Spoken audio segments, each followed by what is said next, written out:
Good morning mga travel. Ngayon ay nandito tayo sa Bicol habang nakabakasyon tayo ng kaunti dahil yun nga, bumiyahe tayo dito. So sa ngayon, gagawa muna tayo ng ating pagkakaabalahan dito. Papagawa tayo ng fish pan. Ito yung fish pan nung nakaraan na sabi kong gagawin. Ito ginagawa na. At maya maya bibili tayo ng yung ilalagay dito mga isda para kung uuwi man tayo sa mga susunod na araw o sa summer, yan, maganda, malalaki na sila. Tara na mag-travel guys, saan mo man gusto. Joe Marian TV. So bali, hindi naman to fish pan na yung tulad niya nung papalakihin para ibenta. Ito, gagawin lang natin dito fish pan na para yun nga, libangan. Pag gusto natin mag-ihaw-ihaw sa sunod, mag food trip, mayroon tayong makukuha dito na hindi na tayo bibili. Yan, so maya maya pupunta tayo doon sa ginagawang fish pan. Yan, so doon banda yung ginagawa nating fish pan. Andun yung mga tropa natin gumagawa. So dito lang muna tayo sa may kubo. Ayan, pasyal lang muna ako dito sa kubo kasi mayroon ako titignan yung ilalagay doon.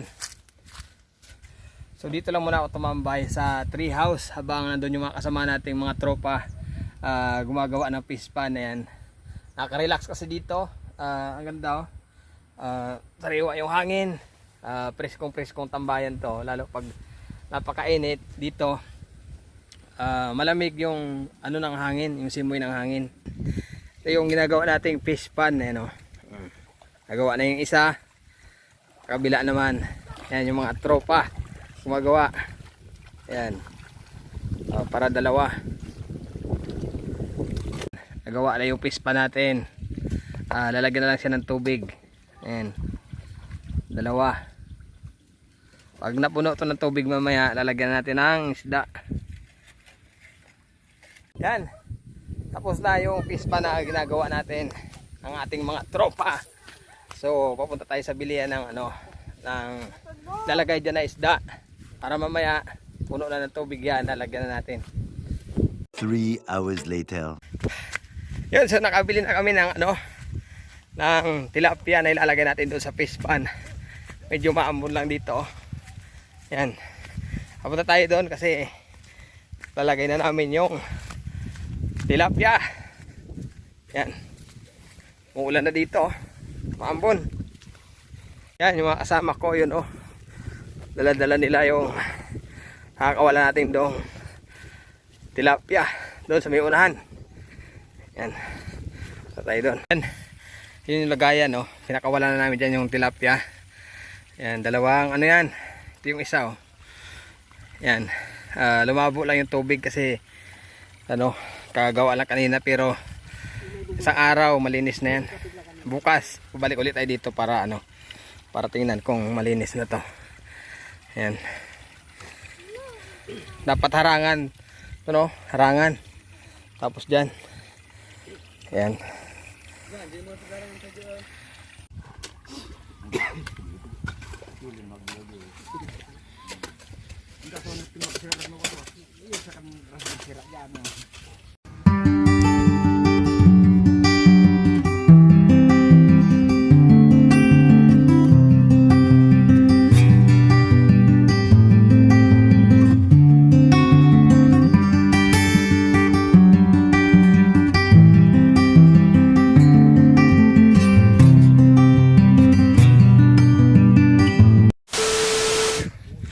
pauwi na kami.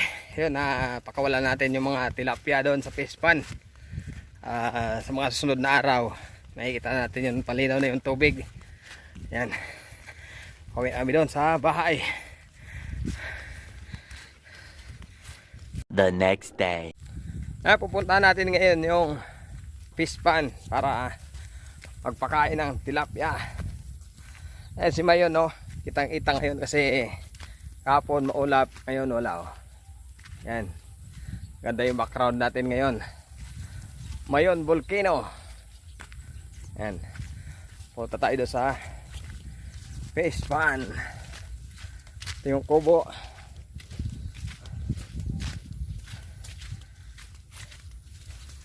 Yan, doon pa banda, doon Ganda yung tanawin dito sa amin ngayon. Alright. Ayan, kasama ko pala si Daniels. May nag-aararo na doon, kubutaw. Yan, so nandito tayo sa Pispan, no? Medyo malinaw-linaw na kasi kahapon, ano yan, malabo yung tubig ngayon. Medyo kita na natin. Yap. Pakain tayo ng tilapia ngayon.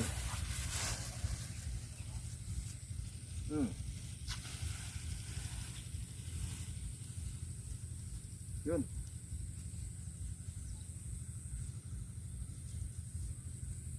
Wala. Ano? Ayo. Yan.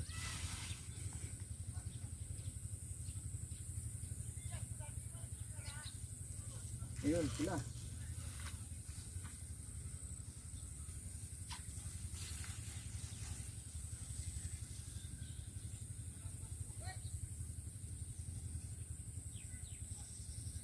Yan. Makain na.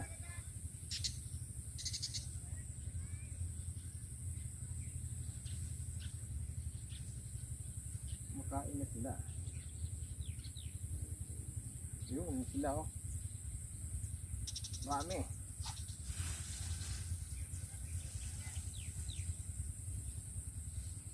Yan, ayun na kayo dyan.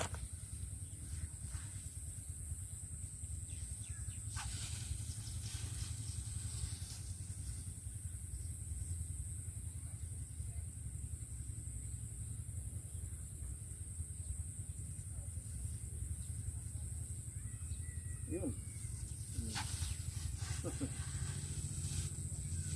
Yan.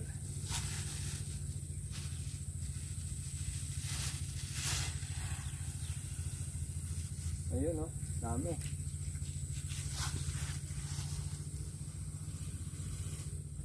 Kain sila.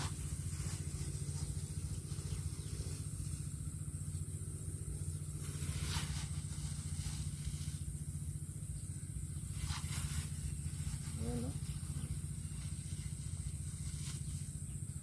Yan, wala ko dyan.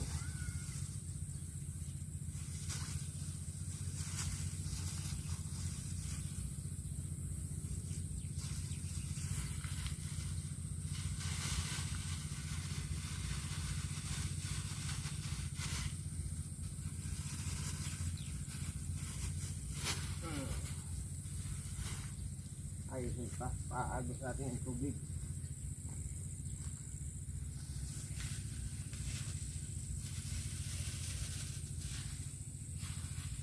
Paagos natin yung tubig.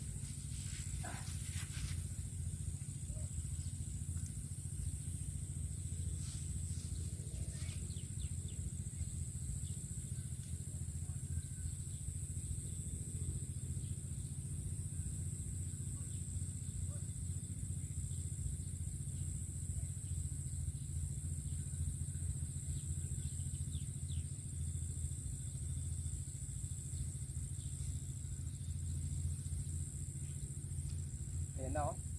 Ayan oh.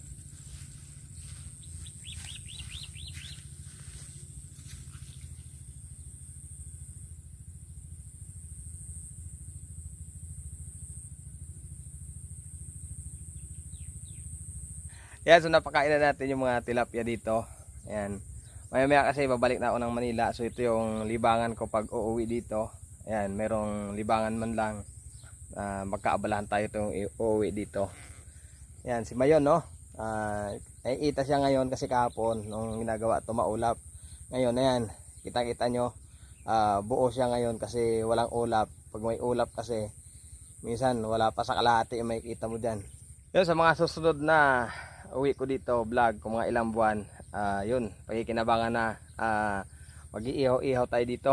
Kami, yun ang masarap niyan pag malaki na. Kung gusto mo ng pang-ihaw-ihaw, kukuha ka lang dyan. Ayan, dadami yan. Kasi ngayon maliliit pa kasi kahapon lang pinakawalan. Mga siguro 4 o 5 buwan. Maganda na, malalaki na yan. Balik na kami dun sa ano. Balik na kami sa bahay kasi magagayak na ako dahil mamaya pabalik na ako ng Manila. Medyo patangali lang tayo kasi kung maaga tayo itong aalis, madadatan natin sa Manila is traffic. Kaya lang Kaya medyo tanghali na para makalis-liis tayo sa traffic pagdating sa Manila.